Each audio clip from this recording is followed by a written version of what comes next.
essa é Swim Channel falando das melhores mulheres que nadaram nos Jogos Olímpicos de Tóquio 2020. Uma semana repleta de recordes, medalhas, superação. As mulheres deram um show à parte nos Jogos Olímpicos de 2020. Aliás, a natação feminina, a disputa foi eletrizante, assim.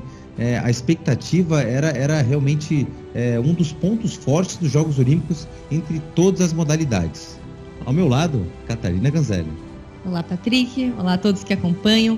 Realmente, no feminino não tinha tantas provas, já que a gente tinha uma expectativa de quem vai ganhar quanto no masculino. Existia isso também, mas as disputas, a imprevisibilidade do resultado foi muito maior e isso empolgou muito a torcida. E, diretamente de Tóquio, o coach Alex Pucieldi. Olá a todos, amigos. Um prazer falar, especialmente quando é para falar dos melhores dos melhores. E as mulheres foram melhores, né? Nós tivemos um total de 6 recordes mundiais batidos nos Jogos Olímpicos. 3 foram pelas mulheres, 2 pelos homens e 1 foi um revezamento misto. Então as mulheres saíram na frente. Que bom, a gente vai falar de um destaque. Olha, e destaque principalmente para as australianas. Mas eu já estou antecipando, já que a Austrália acabou vencendo a natação feminina da Olimpíada. Lembrando que nos Jogos de Tóquio foi a primeira vez que foi realizada o 1.500 feminino, ninguém entende por quê, era 1.500 livre e 800 feminino, e agora as coisas se igualaram, tem 1.500 no feminino e os 800 livre no masculino. Aumentou a programação de todos os nadadores, homens e mulheres, durante os Jogos de Tóquio, além do 4x100 medley misto, que foi um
E para quem acompanha a natação só em época de Jogos Olímpicos, se assusta ao ver Kate Ledeck na 5ª posição desse ranking, não é, Patrick?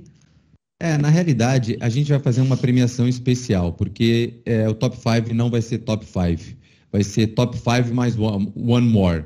A Yohashi, do Japão, ela vai entrar no Top 5, porque o grupo editorial ficou indeciso se a gente colocava a Kate Ledeck ou a Yohashi, nadadora japonesa, que tirou medalha de ouro nos 200 e 400 medley, então não dava para tirar nenhuma das duas e o coach decidiu. Vai ser 5 mais 1, Catarina. Eu acho justo, porque 2 medalhas de ouro olímpica na mesma edição, nadando em casa, não é para qualquer um. Como a gente viu, muitas outras mulheres também tiveram 2 vitórias individuais e algumas que nem tiveram esse resultado estão no nosso top 5. É válido colocar o Hashi também como uma extra nessa colocação. Coach, falando de natação pura, né, as velocistas, as nadadoras velocistas caíram na água várias vezes. Emma McKean, Kate Campbell, a Sari Ostrom, as holandesas, a Hanumi Kromowidjojo, a Fenk. E no masculino, tirando o Caleb Dressel, que foi finalista no 50 e 100 livre, ele também era o único finalista do 50 livre que estava no 100 borboleta, a gente vê que os homens estão nadando menos provas que as velocistas. Toda hora, todo dia você via Emma McKean na água. Toda hora, todo dia você via Sari Ostrom, você via Kate Campbell. E no masculino era só Caleb Dressel. O resto, cada um, Kyle Chalmers, mais restrito na sua prova, Bruno Fratos mais restrito na prova dele. A natação masculina e feminina está muito diferente, né, coach? Tá, Patrick, há uma explicação fisiológica para isso, né? Mas eu acho que isso às vezes também depende de uma certa geração de atletas, né? Mas o atleta masculino, ele é mais musculoso, ele é mais pesado, então ele acaba tendo uma recuperação um pouco mais lenta do que a mulher. Então há uma explicação fisiológica para isso. E nós temos que considerar porque haviam muitas provas na competição, e quando eu falo muitas provas é porque nós ganhamos 2 provas individuais extras, mais uma prova de revezamento, com o mesmo número de etapas, com o fato de passar as eliminatórias para a tarde e as finais pela manhã. Então, esses fatores eles acabaram sendo determinantes para talvez até um programa diferenciado. O Florent Manadou, se ele nadasse o 100 livre, ele seria o melhor nadador da França, ou o segundo melhor nadador da França. Se um próprio Kyle Chalmers optou por não nadar os 200 livre, o Duncan Scott optou por não nadar os 100 livre, há um sentido para essa tomada de decisão. Agora, realmente, as mulheres, essas parece que seguraram mais a onda e continuaram até, mesmo nadando muitas provas, conseguiram grandes resultados. Então, trata-se de uma geração muito qualificada. E o destaque vai para Emma Maquin, ela que conseguiu 7 medalhas em uma edição de Jogos Olímpicos. Poderiam ter sido 8? Poderiam. Ela abriu mão dos 200 livre, ela que ganhou a vaga na seletiva australiana e foi medalhista nos Jogos Olímpicos do Rio 2016. Foi medalha de bronze nos 200 livre, ela nada muito bem nos 200 livre, mas abriu mão porque o programa estava pesado. Mas 7 é o recorde. Nunca uma mulher ganhou tanta medalha em uma semana só, Catarina. Emma Maquin já era cotada, né, pelos revezamentos, por todas as provas que ela estava inscrita, pelo favoritismo. Eu tinha uma expectativa ainda maior, confesso, ela foi muito bem, sou fã de Emma Maquin, mas o próprio 100 metros borboleta, que ela ficou em terceiro, eu acreditava que ela ia conseguir ficar um pouquinho mais, ela que estava com o melhor tempo do ano. Então, assim, mesmo conseguindo esse feito inédito, a nossa expectativa era tão grande que tem algumas colocações que dava para esperar mais ainda de Emma Maquin. Ela que era a favorita para o 4x200 livre, acabou sendo surpreendido por China e Estados Unidos, mas era candidata a ter mais medalha de ouro. E aí você vê na sequência a Ariana Titmus também, sendo considerada a segunda melhor nadadora do evento, 2 australianas no top 2. 2 australianas. A Austrália, que no feminino quebrou o recorde mundial do 4x100 livre, assim, com um favoritismo imenso, né? E com essas meninas nadando lá também. A Ariane Titmus não foi fácil para ela, porque ela tinha um grande nome, Kate Ledeck, nas todas essas provas que ela nadou. Então a gente viu grandes disputas, mas foi um pouco dentro do previsto, né? A gente sabe que a Ariane Titmus tem um aspecto um pouco mais de meio fundo e a Kate Ledeck ela é mais profundista. Então ela ganhou os 200, 400 livre, enquanto Kate Ledeck os 800, 1.500 livre. Foi muito bonito ver essas duas na água em tantas provas. Falando do confronto aí, a gente já vai falar um pouquinho das medalhas, depois. Assim, mas é um respeito para a Ariane Titmus, que ela até pensou em não nadar o 800 livre, não nos Jogos Olímpicos. Quando estava fazendo a seletiva Austrália, ela até poderia sair de lá com ouro nos 200, 400, sair invicta, sem perder para as adversárias de renome, mas ela sabe a importância da medalha que era possível nos 800 para a Austrália, não só na natação, para a Austrália como nação nos Jogos Olímpicos. Então ela teve um sentimento aí, pensando na Austrália inteira, né, coach? Eu acho que a Ariane Titmus ela tem uma compreensão física um pouco diferenciada da Kate Ledeck. Eu acho que ela treina um pouco diferente, inclusive, da Kate Ledeck, né? Eu acho que ela não tem a característica de ganhar para a Kate Ledeck, não. E eu acho até o seguinte, você pode dizer, mas coach, ela ficou 1 segundo próximo da Kate Ledeck. Sim, mas a Kate Ledeck piorou quase 10 segundos, né, do tempo que ela tem. Enfim, eu não vejo a Ariane Titmus ganhando da Ledeck nos 800. Eu vejo talvez a Ledeck perdendo ou se aposentando, aí sim, quem sabe ela possa chegar. Mas eu acho que são provas muito distintas. Eu acho que a Catarina identificou o potencial dela está nas provas de 200 e 400 livre. Patrick, tem uma coisa interessante que hoje, eu até fiz uma reunião dessas imagens, a imprensa australiana deu muito destaque. Eu consegui reunir, acho que foram 6 ou 7 ou 8 capas de jornais inteiras destacando a natação feminina da Austrália. Estou falando 8 páginas de primeira página de jornal destacando as mulheres da natação da Austrália, campeãs, né, com 8 medalhas de ouro na natação feminina olímpica. Merece muito essa conquista, resultado espetacular. E essa aí é uma Maquinho, gente, a maior nadadora olímpica da história em uma Olimpíada, mulher, 7 medalhas, é muita coisa. Legal. Realmente aí estão de parabéns as australianas. E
que galeria das melhores provas na natação feminina. É difícil escolher.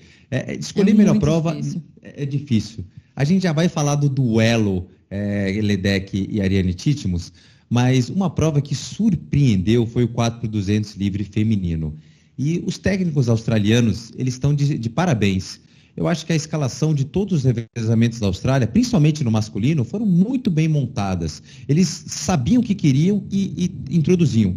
Mas no 4x200, eu vou colocar aqui uma opinião de especialista. Se você é o favorito para a prova, você fecha com o seu melhor atleta. Porque se você tem algum erro, você gasta as suas melhores, alguém comete algum erro, fica muito difícil corrigir.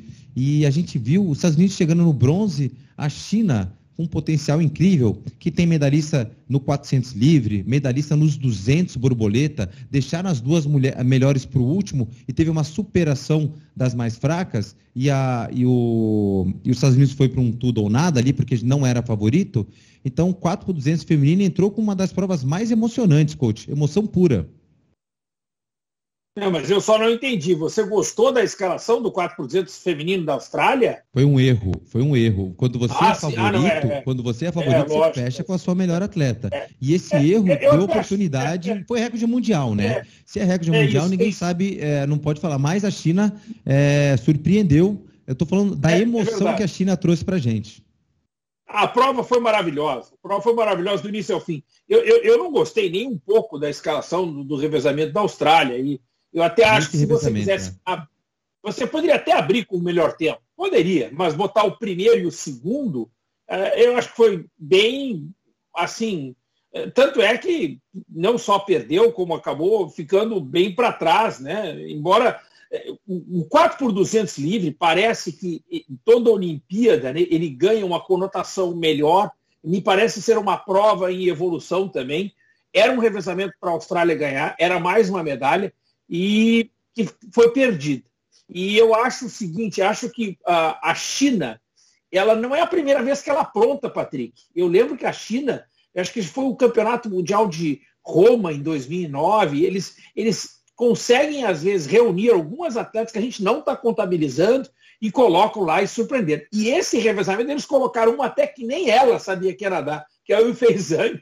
Ela terminou os 200 borboleta e o técnico chamou ela, você vai nadar o 4x200 livre, que ela não sabia, e grande resultado para a China. Parabéns para a China. Ressaltando a prova dos 200 metros peito feminina, Catarina, recorde mundial para Shoemaker da África do Sul. Ela que chorou muito, chorou quando ganhou a medalha de ouro, depois de engolir o choro e chorou quando foi recorde mundial. Ela não viu de pronta assim, ela logo chegou e começou a ficar emocionada, que era campeã olímpica. De repente ela olha para o placar e lê o tempo. Meu Deus, eu não só sou campeã olímpica, como recordista mundial. Ela que tinha chego nas eliminatórias e nas semifinais muito próximo dessa marca, já tinha se emocionado muito ao quebrar a marca dos 2,20. Agora ela vira a primeira atleta a nadar na casa dos 2,18. E é muito difícil a gente decidir, como a gente sempre fala, né? É uma escolha de todos. Entre esta prova e a dos 400 metros livre, aquele duelo também inigualável da Katie Ledeck com a Ariane Titmus, porém algo que a gente já tinha visto no Mundial lá em 2019. Então, eu particularmente fiquei um pouco mais emocionada até com esses 200 peitos da Showmaker, mas são duas grandes provas e foi muito legal a comemoração, tanto da colega de equipe dela como das americanas, todo mundo, né, reverenciou esse feito da Tajana Showmaker da África do Sul. E em primeiro ficou os 400 livre, volto a falar, era uma das provas mais aguardadas da Olimpíada, coach. Não é da natação, natação é pouco. Dos Jogos Olímpicos de Tóquio, Estados Unidos e Austrália, Katie Ledeck e Ariane Titmus da Olimpíada inteira. E Patrick, foi a melhor marca pessoal da Ariane Titmus, a segunda melhor marca da história, a segunda melhor marca pessoal da Katie Ledeck. Cara, todo mundo esperava um show e as duas nos deram um show. Essa que é a verdade. A gente esperava e elas nos deram. Realmente aí, que show. Eu acho que esse 400 livre feminino, esse duelo das mulheres, assim, não lembro de ter tido uma expectativa tão alta como foi esse duelo Estados Unidos e Austrália. É um clássico Estados Unidos e Austrália, mas como foi dessa edição, foi realmente um recorde. Não, verdade. Como o próprio coach disse, foram as duas melhores marcas ali, não a melhor marca da Katie Ledeck, mas a segunda melhor, sinal de que ela deu tudo que tinha que dar. E é muito legal a preparação da Katie Ledeck, porque, poxa, para ela, por mais que ela já tivesse perdido uma prova, não foi algo que a gente sentiu que foi bem aceito na ocasião. Mas hoje, você vê ela mesmo agradecendo a Ariane Titmus em redes sociais pela grande disputa, por tirar o melhor dela, a própria relação do Caleb Dressel com seus adversários. Eu sei que eu, pelo menos quando nova, acompanhando os Jogos Olímpicos, tinha um aspecto dos Estados Unidos como a gente não pode estar atrás, se a gente está atrás tem algo errado com os outros, sabe? E não, foi muito bonito ver essa sincronia, essa harmonia entre as duas grandes adversárias, que já era algo falado há mais de ano, todo mundo queria ver essa prova, elas queriam nadar essa prova, foi muito legal. A Katie Ledeck não teve esse receio de ser destronada, esse medo, ela foi para cima mesmo, saiu feliz, deu o seu melhor, saiu em paz, tendo dado o seu melhor e agradecendo, reverenciando a grande campeã que foi a Ariane Titmus naquela ocasião. Foi muito legal a postura das duas. E vamos de revelação, realmente tem...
E esses são os novos nomes da natação mundial feminina, né? Muita gente nova.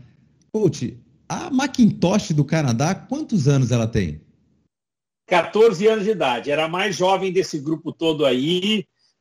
Realmente, e não é só 14 anos de idade, não. É 14 anos de idade e muita coragem, né? Porque quem assistiu as provas dela, ela partia para cima, não ficava para trás. Negócio espetacular. Que legal.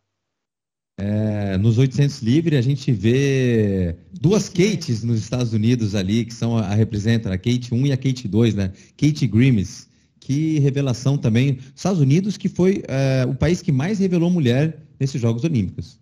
Verdade, foi muito legal ver essa disputa. Ela ficou em quarto, né? Poxa, o pessoal ficou nessa expectativa da medalha. Os próprios Estados Unidos foi corajosa, veio para cima, mesmo sendo primeira Olimpíada, ela não estando entre as melhores há muitas temporadas, ela foi para cima e ela já falava que era muito inspirada na Kate Ledeck. E a própria Kate Ledeck trouxe muitas palavras de força para ela, né? Foi muito legal a interação das duas Kates, que também participou com a mesma idade que a Kate Ledeck lá na primeira Olimpíada dela, na mesma prova. E a maior revelação, a Jacob, ela merece realmente um destaque, porque na final do sem peito, quando chegou na final do sem peito, os especialistas já consideravam a Shoemaker até como favorita na frente da Lily King. O pessoal já estava esperando que a Lily King estava sendo ameaçada pela Shoemaker. Essa revelação foi muito fácil de escolher, porque essa realmente não estava cotada para ganhar a prova. Para entrar no pódio, sim, mas para ganhar a prova, aquela disputa da Lily King com a Shoemaker, que todo mundo, a Lily King vai mostrar de tudo na final, ela é recordista mundial, ela tem o 4, as meninas estão andando para um 5... E a Lídia Jacobi foi lá, nem ela acredita, você vê a expressão dela de, poxa, o que aconteceu, né? Ela com certeza conseguia ver a raia lateral, ela estava à esquerda da Shoemaker durante a prova, mas até aí tudo podia, a Lily King podia ter ganho. Quando ela virou, ela não acredita que sou eu. E foi muito legal, muito bonito ver a reação, a emoção e todas também cumprimentando a adversária. Que revelação dos Estados Unidos, coach, a Jacob. É uma revelação maravilhosa, uma revelação fantástica e a história dela é muito bacana, né? Porque é uma nadadora que treina no Alasca, é a primeira atleta do Alasca em Jogos Olímpicos de Verão. Não é só da natação não, viu, Patrick? É de todos os esportes. O Alasca tem vários atletas nos Jogos Olímpicos de Inverno, que é quase que natural, né, que tenha, né? Mas é a primeira para os Jogos Olímpicos de Verão e conseguiu a seleção americana com um resultado espetacular e confirmou ainda mais nesses Jogos Olímpicos, sendo campeã olímpica. E um detalhe, que eu acho que é bacana, importante dizer isso. Ela nadou 4 por 100 medley misto, né? Super no sacrifício, ela faz 1,50 e nadou com os óculos na boca, né? Mas ontem, no domingo, né, na última etapa, ela conquista a medalha de prata, né? Que os Estados Unidos colocou a medalha de prata, mas ela nadou o mesmo tempo com o óculos normal e o óculos na boca, o mesmo 1,50. Então, é uma nadadora que realmente bota todo o esforço em ter que ser reverenciada aqui. Ninguém pôde dar bronca nela de não ajustar o óculos. Ela fez o tempo que ela faria 100, não tirou qualquer bronca ali da frente. Falou, não, eu prometi, eu entreguei. Não, tem duas coisas que... É isso. Fantásticas nela que convenceram os técnicos americanos. Primeiro, assim, já aconteceu inúmeras vezes Estados Unidos e Austrália, tem até um livro das nadadoras de peito da Austrália de 2000, que uma venceu a outra, só que no revezamento os americanos e os australianos optam por uma opção mais segura. É normal isso acontecer. Eu achava até que a Lily King ia nadar o 4 por 100 medley feminino, porque a outra é muito nova, a Lily King é muito veterana. Estados Unidos e Austrália já fizeram várias alterações. Não, sem contar com a regularidade da Lily King. Ela é uma atleta que chega próximo da melhor marca dela com uma certa frequência nas últimas temporadas. Bem ou mal, a Lídia Jacobi, ela fez pela primeira vez essa marca que ela teve que fazer para ganhar. Então, a Lily King, ela traria essa segurança dos Estados Unidos de regularidade também. E mesmo assim, o pessoal confiou. Eu lembro de um capítulo da Lazy Jones e a Brooke Hanson, ambas nadadoras de peito da Austrália, que uma foi prata e outra foi bronze, mas a Austrália resolveu colocar a medalha de bronze no revezamento e várias opções. Então, realmente, a Jacob conquistou a vaga no revezamento 4 por 100 medley feminino indiscutível. Só que aí superou minha expectativa lá em cima, que colocaram até para nadar o 4 por 100 medley misto para enfrentar a Dan Pitt. Aí exageraram, coach. Eu acho que aí foi um sacrifício que ela não conseguiu atender a demanda. Ela fez a parte dela, mas a demanda era mais alta, né, que a procura. Até rolou uns memes assim, né? Porque o óculos caiu justamente na hora que tinha que enfrentar a Dan Pitt. É lógico que pode acontecer com qualquer um. Até Michael Phelps já nadou com óculos cheio de água ali, teve que passar por isso. Vamos para natação. Essa estratégia aí de colocar a mulher no peito, eu prefiro nem comentar muito, assim, é muito arriscado. A equipe tem que... Não, os Estados Unidos colocou toda a esperança numa menina do Alasca do estilo mais lento para enfrentar a Inglaterra. Né? Independente da seleção, qualquer equipe que colocar a mulher no estilo mais lento, a diferença entre o melhor tempo masculino e feminino numa prova que dura mais é maior. Então a conta não bate, é matemática. Aí não importa se você tem uma grande estrela ou não, é uma matemática. Mas sobrou para ela. Sobrou para ela, né? Então, justamente. Bom, vamos para a natação de Portugal? Confira aí as melhores nadadoras da natação portuguesa nesses Jogos Olímpicos de Tóquio. Ok, pode continuar, tá? Em 3, 2... Espera, que eu também não sei o nome da mina do borboleta, Catarine. Ana Catarina Monteiro, 11ª colocada no 200 borboleta, melhor colocação de Portugal aí da história da natação. Ana Catarina Monteiro, a Tamila Halub, que é 1.500 livre. Duranis. Eu não lembro, nada. Tá, eu vou deixar o coach falar da Tamila e você da Ana Catarina Monteiro, tá? Vamos lá. Eu vou falar da Catarina mesmo. Não, então pode falar, não, pode. Beleza. Vai voltar, Richard? Vou voltar, só liga a música que alguém tá com música. É o coach. Pode voltar em 3, 2... Richard, você tá mudo, Richard. É porque voltou. Não voltou, ele travou. Richard travou.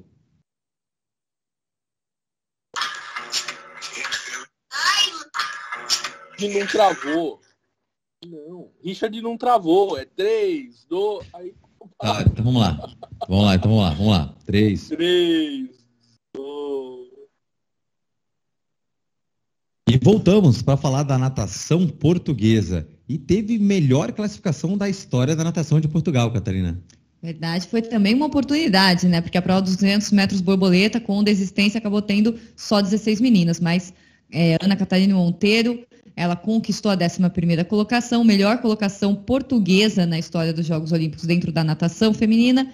E ela, fez uma grande prova, assim, eu sinto que o pessoal ficou muito feliz. Eu vi a mídia lá de Portugal também celebrando muito essa posição, essa prova de 200 borboleta da Ana Catarina. Então, foi muito legal a participação dela, não é, coach? Foi sim, é isso mesmo. Mais que isso, Catarina, não é só a melhor colocação de Portugal dessa Olimpíada, é de toda a história de Portugal. É a primeira mulher de Portugal que chega a uma semifinal. Foi espetacular e ficou muito próximo de chegar à final. Inclusive, talvez se ela tivesse feito a melhor marca pessoal dela, talvez não, com certeza seria o suficiente para chegar a uma final. Mas é uma nadadora que merece estar aí, é uma nadadora que tem potencial, é uma nadadora que tem futuro, viu, Patrick? Ela tem 2,8 200 borboleta, uma nadadora de muita qualidade e é atendida aí com grande carinho pela natação portuguesa, que a gente está vibrando pelo resultado.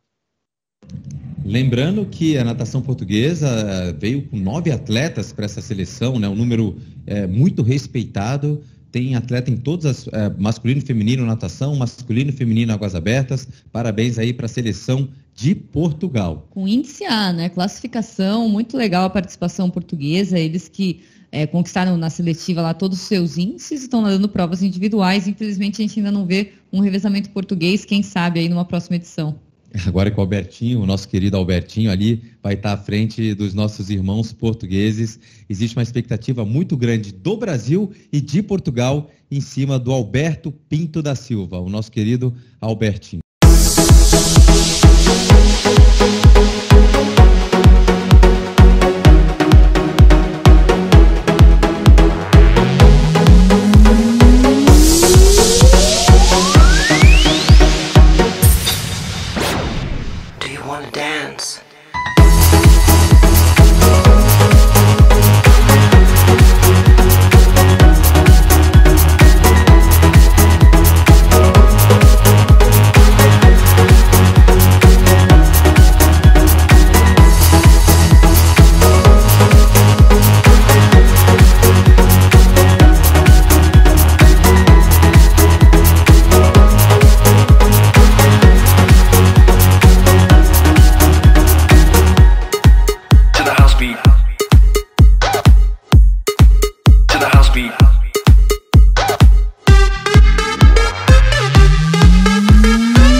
o coach, que ele tá lá e Tá bom. vamos que vamos.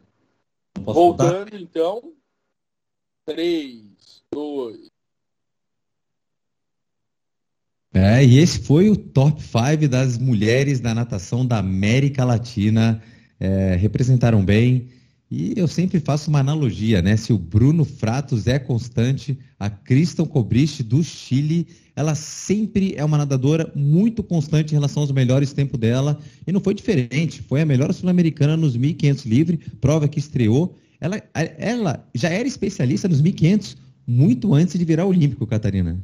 Exatamente, a Kristen Kobrich já tem um histórico muito bom nessa prova, ela vem puxando esse fundo, assim, da América Latina, já teve, e é engraçado, porque ela passou por várias gerações, ela nem sempre foi a fundista favorita, mas ela sempre esteve lá, e hoje ela acaba tirando a melhor colocação nessa estreia da prova dos 1.500, mas é muito legal ver a Kristen Kobrich presente em tantos anos, tantas gerações ali, nas principais nomes do fundo latino-americano. É muita geração, né? Rival de Poliano Kimoto, de gerações até... Quantos anos? Você lembra quantos anos tem a Kristen Kobrich, coach?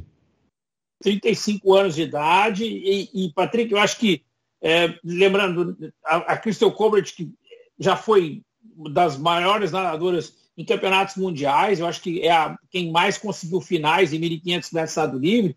Só que a Kristen Kobrich, no top 5, acho que devidamente, muito bem reconhecidamente, dessa vez, ela foi suplantada pela Nica Delgado. A Nica Delgado, pela nossa editoria, foi considerada a melhor latino-americana. Ela merece o destaque porque bateu todos os recordes em todas as provas que disputou. É uma nadadora, olha, posso dizer a você, Patrick, é uma garota que vai crescer muito. Ela é grande, ela é alta, ela tem pernas grandes, ela é filha de atleta olímpico.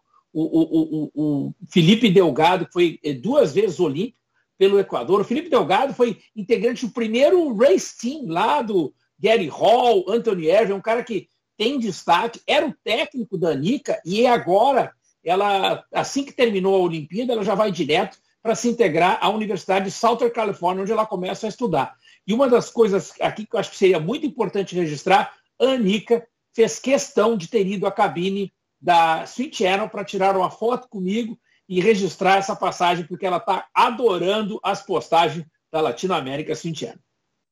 É legal falar, antes de falar acho que o Delgado, ele sempre foi um nadador muito consistente, realmente você falou que fez parte do Race Club do Gary Hall Jr., ele tinha um irmão, coach? Acho que eram 2 irmãos, não lembro agora aí como é que...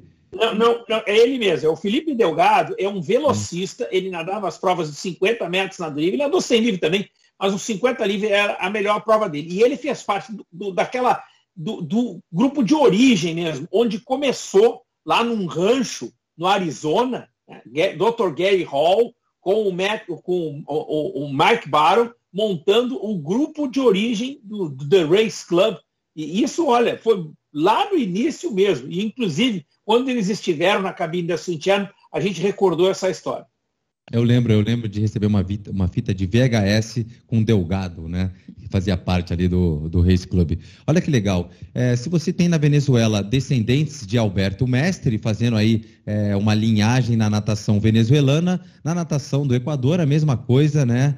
Então, a velocista dos 56 metros nado livre, que vai dar muita dor de cabeça para as brasileiras, né? Ela, inclusive, aí fez frente a frente a Larissa Oliveira no 100 metros nado livre desses Jogos de Tóquio, Catarina. Exatamente, os 100 metros livre, como todas as provas que ela nadou, ela abaixou o tempo, teve um grande destaque e melhorou a colocação.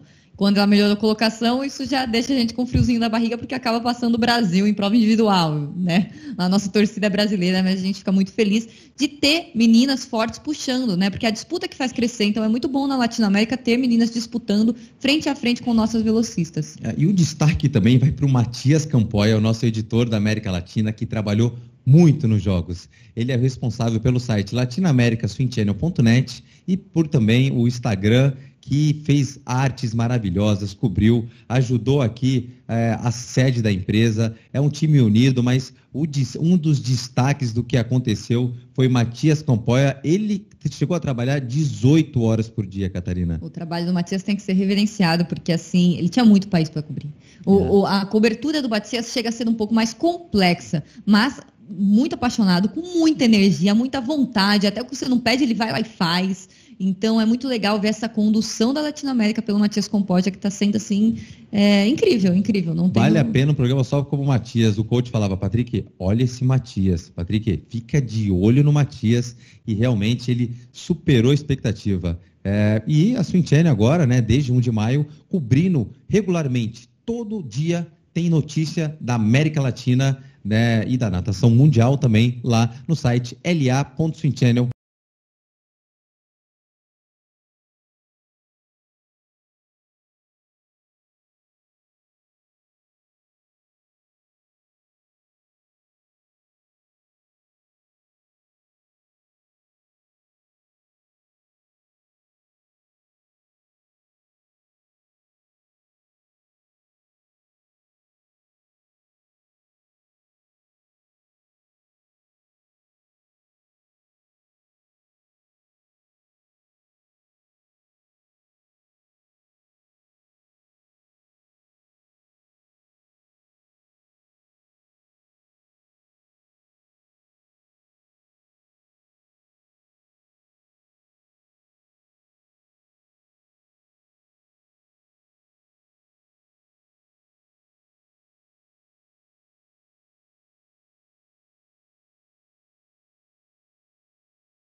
Essa touca da Capalua, ela mesma. Capalua. Pode voltar em 3, 2... E não foi fácil escolher as melhores brasileiras, né? Até porque a gente teve muita participação em revezamento, o que tem seus pontos bons e tem seus pontos que deixa a gente meio perdido aqui, porque a gente gosta muito de ver a atleta brasileira pegando índice A, como foi a prova de estreia dos 1.500 livre, onde a gente teve 4 brasileiras nadando abaixo do índice. Nossas representantes foram Viviane Jungblu e Beatriz Dizotti, e também tivemos os revezamentos, além das provas individuais de Larissa Oliveira no 100 livre e Etienne Medeiros no 50 livre, elas que não fizeram índice na seletiva, mas tiveram seus índices validados pela FINA de temporadas anteriores. Ficou difícil escolher entre o melhor resultado individual ou os melhores tempos de revezamento. Houve aqui um confronto de ideias, Comparar, né? uma prova individual com um revezamento é muito questionável, porque o revezamento é uma prova que acontece em grupo. Então, não é correto você avaliar o resultado individual, assim, pelo amor de Deus, na minha opinião. É a única alternativa que a gente teve, mas é como a gente viu lá no caso do 4x100 medley masculino, que a equipe assumiu um erro como em conjunto. Tipo, a prova somos nós 4, não somos um pedaço só. O revezamento, ele se torna uma unidade a partir do momento que chega para nadar a prova. Então, a gente teve que desvincular isso para fazer esse ranking. Então, em quinto lugar ficou a Ana Vieira, fez uma bela participação no 4x100 livre, né? Ela se classificou como uma das titulares e fez o que se esperava dela no revezamento 4x100 livre, coach. Eu, por exemplo, eu acho que essa escolha, ela tem que ser levantada em cima de um contexto, né? Porque não é só a performance, mas é sim o contexto. E a escolha de ter colocado, inclusive, a Stephanie Baldutini lá no top, foi uma escolha muito corajosa da nossa parte. Mas muito mais corajosa é o fato de você ter a nadadora mais jovem da seleção brasileira olímpica dos últimos 41 anos. A menina é escalada por um 4x100 livre, ela faz o melhor tempo e ela é escalada novamente para os revezamentos remanescentes e dá conta do recado. Então, eu acho que foi uma escolha muito corajosa da Swim Channel, mas muito mais corajosa foi a performance daquela que foi a melhor nadadora brasileira nos Jogos Olímpicos de Tóquio. E na sequência, assim, a Viviane Jungblut, ela teve a melhor colocação individual do Brasil e está aí com uma segunda posição. O 1.500 metros nado livre termina, então, como de todas as provas, o Brasil teve no 50 livre, 800 livre, 1.500 livre e terminou com a melhor colocação individual do Brasil. Viviane Jungblut, aí nossa segunda posição. Ela que ficou um pouquinho aquém do seu melhor tempo, lembrando que ela baixou muito sua marca na seletiva única que ela teve, nadou sozinha na piscina uma prova de 1.500 metros nado livre, fazendo índice A, quebrando o recorde brasileiro, fez 16:14:00, nas Olimpíadas ela fez o 16:21, que é ainda abaixo do antigo segundo melhor tempo dela, que era do 16:22 em piscina longa. Antes de viajar, ela ainda vai lá e quebra o recorde brasileiro na piscina curta com 15:55. Então, por mais que ela tenha aumentado o tempo, ainda foi a segunda melhor marca da vida dela. Eu não consigo considerar um resultado tão ruim para uma atleta que está estreando em Olimpíada numa prova que também é de estreia. Houve um confronto de ideias aqui dentro da Swim Channel, né? Eu nem posso falar quem pensa de maneira... mas realmente a Viviane Jungblut, ela é o melhor da natação feminina aí pra gente... nos próximos, seja na piscina, seja também no futuro das águas abertas. Lembrando que Águas Abertas ela ficou pertinho de qualificar, não qualificou por 2 posições lá no Mundial, e como a Ana Marcela entrou entre as 10 primeiras, ela não pôde estar presente, mas aquele 12º lugar ficou doído e ela foi para cima dentro da piscina mesmo. Eu acho meio injusta a classificação de maratona aquática para os Jogos Olímpicos, mas eu não vou entrar no mérito sobre isso aqui. E aí o destaque também para a Gabi Roncato, que nadou muito 4x200 livre, aí abaixou da casa de 1 minuto e 59, coach. A Gabi, ela vem numa constante, né? Eu acho que tanto a Gabi quanto a Naná são 2 nadadoras em ascensão. E eu acredito muito no futuro delas, especialmente com a relação com o Fernando Pocente. Eu acho que são nadadoras emergentes, são nadadoras que vivem em boa fase, gostam muito do trabalho que está sendo feito. O Pocente se dá muito bem com as meninas, eu vejo muito futuro. E agora, eu ainda queria complementar mais uma coisa em relação à Viviane, Patrick, porque a história da Viviane, cara, ela tem um contexto muito grande, porque quando você não tem muitas medalhas, que é o nosso caso da natação feminina, a natação feminina de piscina não tem medalhas, não chega nem perto de medalhas. Nós precisamos reverenciar as histórias, né? Porque existem boas histórias. E a história da Viviane é uma coisa fantástica. Ela ficou a 2 décimos de fazer a vaga olímpica nas águas abertas. Depois ela vai para a piscina. Na piscina ela começa um trabalho novo e diferente. Ela consegue a vaga batendo um recorde brasileiro, mas tem que lembrar que há 3 dias antes do início da seletiva ela pega a Covid. Ela é impossibilitada, inclusive, de voltar para casa. Durante o seletivo olímpico, ela estava no hotel, isolada, vai para Porto Alegre, o treinador dela é hospitalizado com Covid. Então, cara, depois nada sozinha. Gente, a história dela é realmente espetacular. Merece muito estar nessa lista, Patrick. É muito legal mesmo a história da Viviane Jungblut. E falando um pouquinho da Gabriele Roncade e da Natália Almeida, que também estão aí nesse ranking do trabalho delas com o Pocente, uma coisa que eu gosto muito nas duas é que, além de ter uma idade próxima, ambas nadam provas similares, porque as duas são originalmente nadadoras de medley, que também nadam um excelente 200 livre. Elas têm uma com a outra como referência no treino, elas treinam juntas e se encaram diariamente. Isso faz subir muito o nível técnico durante os treinos, é uma coisa que eu acho que a gente tem que enaltecer no feminino do Brasil, que nem todos os clubes têm, né, essa característica. E no caso da equipe do Fernando Pocente, ele tem 2 meninas com a mesma idade, que nadam a mesma coisa e se encaram constantemente no treino, e as duas foram resgatadas de temporadas que não faziam as melhores marcas e voltaram a baixar tempo agora. Excelente ponto, Catarina. Você treinar com um adversário à altura é uma das coisas que mais ajuda aí a você vencer o dia a dia do seu treinamento. Assim, um excelente ponto, parabéns ao Fernando Pocente. E só para complementar, a Viviane Jungblut, ela que foi a primeira mulher a subir no pódio no Pan-Americano, subiu nos 800 livre e subiu nos 10K. Ana Marcela e Poliana nadam piscina, mas não conseguiram realizar o feito duplo, piscina e águas abertas, em Jogos Pan-Americanos, né? A parte triste é que a natação feminina ela volta sem final ou semifinal dos Jogos de Tóquio. A final do 400 livre passou perto, era viável. O tempo de 7,56 e 16 é uma média de 1,59 para as nossas meninas. Então passou muito perto. E faz falta uma campanha de marketing, ter finalistas brasileiros, ter semifinalistas brasileiros e voltar com um número 0 é uma coisa que as meninas poderiam ter alcançado algo melhor, coach. Eu ainda acho que o contexto é maior.